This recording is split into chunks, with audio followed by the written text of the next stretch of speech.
You will do all what is possible to bring them into the fold. Now let's talk to Governor of Ondo State and winner of Saturday's governorship election, Lucky Aiyedatiwa. Congratulations on your emergence as the governor-elect at the just concluded governorship election in your state. Thank you, Veronica, for congratulating me. Great. Now that the people of the state have given you their mandate for the next 4 years, let's talk about governance and dividends of democracy. And we will begin with the people of your constituency, that's the Ilaje Eseodo people. There's been talks about how slow, seemingly, development has been in that region. And there are those wondering what you will be doing differently this time around to speed up or pace up development in those areas with regards to the various issues, long-standing issues that these people have been facing. Thank you, Veronica. Yes, this is the first time Elijah will be producing governor for Ondo State. And I want to thank the entire citizens of Ondo State for giving us this chance at this time by coming out en masse to vote our party, which I represent as the flag bearer, as the winner of this governorship election for 2024. It is not only Elijah local government that are going to benefit from this government. We will reach out to all the 18 local government area because the people of Ondo State across the 18 local government came out and spoke loudly through their votes. So every part of the state has to benefit from this government. Now, let me come to your question that the area I come from, which is the Elijah local government. Yes, in terms of development, yes, they've been backward, as it were, because of the terrain of the area. A lot are going to be done in that area in terms of linking some of the communities in the riverine with roads and bridges with the upland. And this will be achieved with partnership with the federal government, especially the Lagos-Calabar highway that's going to pass through the land. That will definitely bring huge development to the area. Because like when we're having the alignment be analyzed with the Honorable Minister of Works, that there are going to be some reclamation along the line and shoreline protection. And if that is done to link the Ondo State with Delta, then on the other side, Ogun State, if there will be ease of movement of goods and services across the entire Niger Delta area, which will bring huge economic benefit and development to the area. Right. I'm certain that the people of this community would want to know how soon all that you have said will kick off and if this will happen within your time in office. Definitely this will happen within my time in office because the flag off of that road will take place, according to the Honorable Minister, sometimes in January next year. And apart from that, we also as a state government, we have some other road infrastructure that are going to be built. For example, the Ugbonla Aiyedatiwa Road, which is the second phase of Igbokoda Aiyedatiwa Road, will be awarded in our next budget year by Osopadek. The whole design has been made, and that will be the first phase of our own project that is going to link Aiyedatiwa to Ugbonla, which is one of the riverine community. All right, let's move over to health development. And We got reports about a particular community, talking about the Arugbo community, where there are about 32 clinics, and it is reported that there is no qualified doctors in these clinics. And so the people have to cross over to some other communities to see how they can treat themselves. And then the hospitals are in deplorable state. I'm wondering what your administration will be looking to do for these people. Thank you, Veronica.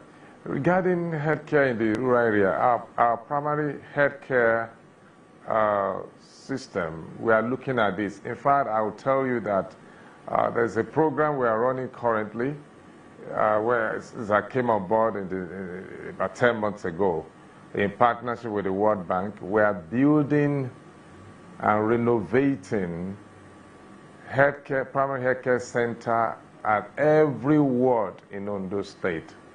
We have 203 wards, and primary healthcare center will be in every ward.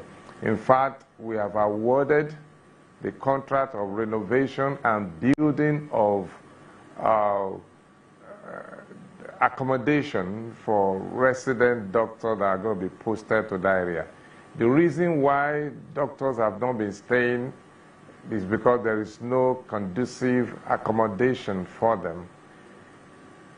That's why they don't want to stay. We've discovered that, and that is exactly what we're trying to address by awarding contract to build a modern accommodation for resident doctors in all the primary healthcare centers. This will make them to stay having a conducive environment to work. All right. Now let's move to the matter of security, which is key for every state as it is. You promised the people that you will ensure that you address all their security concerns. I am wondering if you are depending on Amotekun alone to address these issues. The security challenges in the state cannot be addressed by just one security outfit, and we don't depend on one security outfit. It is the collaboration of all the security outfit that will make the state to be fully secured. Yes, the Amotekun have their own role and special areas where they do their operations. Don't forget that when we set up Amotekun, we're having a unique security challenge at the time that has to do with farmers having issues with herders and the Fulani herders. And at the time when farm produce were being ravaged by the cattle and all of that, and kidnapping of people into the forest and farmers. So the Amotekun, which is made up of hunters and local people that know the terrain of the area, you know, unlike the police at the time, were hired to be able to do that in collaboration with the other security agencies like the police, the military, the civil defense. So that is what we have put in place, and we have further strengthened that, you know, relationship among them so that lives and property can be protected. And I can tell you as of today, Ondo State has been judged as one of the safest and peaceful states in Nigeria because of our security architecture. All right, Mr. Governor, because of our time, I want you to quickly address this issue, which has to do with education now. And quickly, in 2 or 30 seconds, if you could just address that, we'll be glad, because we need to go for a break.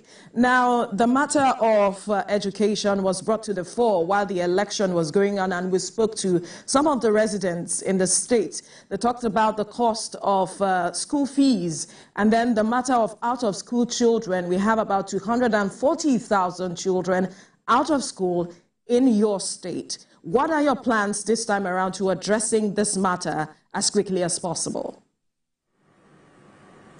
Regarding school fees, I don't know where, you know, that information came out from, We did not plan to increase school fees in our tertiary institutions.